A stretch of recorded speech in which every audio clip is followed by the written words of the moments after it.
şəhid o artilleriya top mərmisinin qəlpəsindən şəhid olub.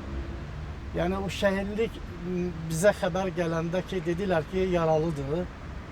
Mən İlham müəllim getdi. Mənə dedilər ki, burada indi dedim, yox, Nuran yaralı olsaydı o müddət bilirdi ki, atası onun üstündə nətər, əsir yarpağı kimi o yaralı deyil. Mən dedim ki, Nuran şəhid olub. Biz getdik, dedilər ki, Beyləqan xəstəxanasında apardılar, getdik biz oraya. Beyləqan xəstəxanasında yaralıların siyahısına baxdıq. Dedim ki, ya məni aldatmayın. Orada palatka var idi, böyük palatka. O palatkanın altında 23 dənə şəhid var idi. Şəhid demirəm, ayın 19-u şəhid olub. Biz 20'si getmişdik ora. 21'i getmişdik səhər. Biz 21'i orada olduq. Mən dedim, yo, mənə düzünü deyin, düz bilirəm ki, Nurhan şəhid olub. Ancaq Allahdan yalvarırdım ki, dedim, Allah sənə qurban olub. İndi bu müharibə o biri müharibələrdən deyil, burada top, mərmi, başqa vəziyyətdə görməyim Nurhanı. Dedim, Allah sənə qurban olub. Nurhanı mən nətər yola salmışam, elə görüm də.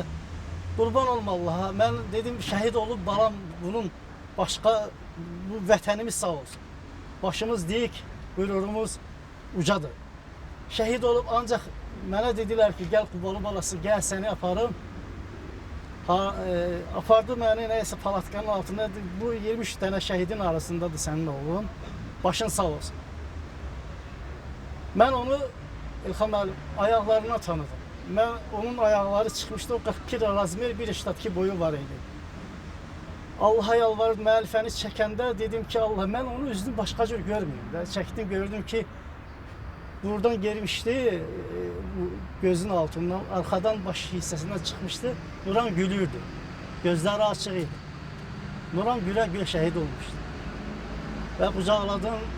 Mənim qucağımda orada bir gözü bağlandı. Sonra Beyləqanda Peyğəmbər məscidi var. Ora bizi hemen şəhid balamla orada yola saldılar. Oazik maşınla bir 6 kilometre. Ben onun yanında oldum.